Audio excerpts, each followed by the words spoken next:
Hello friend, popular TV serial दिल को तुमसे प्यार हुआ के आगे आने वाले एपिसोड में अब आप देखेंगे कि रागनी और चांदनी को लेकर डीएम ने सुनाया अपना बड़ा फैसला। तो वहीं दीपिका चिराग के साथ साथ लगा मिश्का को भी तगड़ा झटका। जी हाँ दोस्तों, अब शो के अपकमिंग ट्रैक में अब आप देखेंगे कि जहां चिराग की जिद की वजह से अब बात काफ़ी ज़्यादा आगे बढ़ जाएगी, जिसके चलते सिद्धार्थ और उसकी पत्नी शिवानी को डीएम ऑफिस बुलाया जाएगा। तो वहीं सिद्धार्थ साफ साफ कहते हुए नजर आने वाला है कि 5 साल पहले दीपिका इस बड़ी सच्चाई से अनजान थी कि किसी ने उसकी बच्ची को चुरा लिया था। जहां सिद्धार्थ ये बड़ा खुलासा भी कर देगा कि डॉक्टर चिराग को एक और बहुत बड़ी गलतफहमी भी है कि मेरा और इनकी पत्नी दीपिका का एक्स्ट्रा मैरिटल अफेयर है, जबकि सच्चाई तो ये है कि मेरा और दीपिका के बीच भाई बहन का रिश्ता है। मैंने हमेशा दीपिका में अपनी बहन ज्योति का ही झलक देखी है।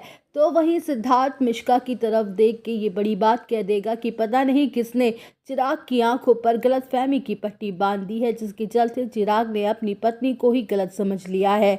जहां मिश्का सिद्धार्थ की तरफ देख के मुंह बना रही होगी और उसके उड़ने वाले हैं होश। वेल, शो के अपकमिंग ट्रैक में आप देखेंगे कि जहां डीएम दोनों पक्षों की बात सुन के खुद काफ़ी ज़्यादा कंफ्यूज्ड हो जाएंगे और उनके कुछ समझ नहीं आ रहा होगा कि तभी इसी दौरान वहां पर चांदनी और रागनी की धमाकेदार एंट्री हो जाएगी। तो वहीं वो दोनों बच्चियां कह देंगी कि उन दोनों को अपने मम्मी पापा के साथ ही रहना है, क्योंकि उन्हें उन दोनों का प्यार ही चाहिए। जहां चिराग कहते हुए नजर आएगा कि दीपिका जी ने मुझे धोखा दिया था और ये दोनों बच्चियां उसकी नहीं हैं। वेल, अब शो के अपकमिंग ट्रैक में आप देखेंगे कि जहां डीएम कहते हुए नजर आएंगे कि हमने दोनों पक्षों की बातें सुन ली हैं, पर क्या आप हमें अपने डाइवोर्स पेपर्स दिखा सकते हैं। तो वहीं चिराग और दीपिका दोनों शॉक्ड हो जाएंगे और उन्हें याद आएगा कि उन्होंने पेपर्स पर साइन तो कर दिए थे, लेकिन उनका केस कोर्ट तक नहीं पहुंच पाया था। जहां डीएम डाइवोर्स पेपर्स देख के अपना डिसीजन सुना देते हैं कि अभी इन दोनों का लीगली सेपरेशन नहीं हुआ है, ये अभी भी पति पत्नी है, इसलिए ये कस्टडी केस के लिए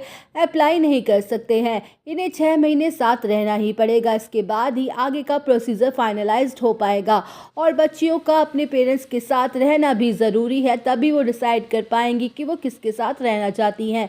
जहां डीएम के फैसले को सुनकर दीपिका चिराग के साथ साथ मिश्का के भी होश उड़ जाएंगे कि तभी कहानी के फ्लैशबैक में दिखाया जाएगा कि कैसे लावण्या ने अपने सोर्सेस के थ्रू डीएम से रिक्वेस्ट की थी और सारी सच्चाई बता दी थी। तो वहीं दोस्तों, डीएम के फैसले की वजह से दीपिका चिराग रहेंगे साथ और कहानी में आएगा ज़बरदस्त मोड़। तो आप सब और अपडेट जानने के लिए बने रहिए हमारे साथ। वीडियो को लाइक, चैनल को सब्सक्राइब करना ना भूलें।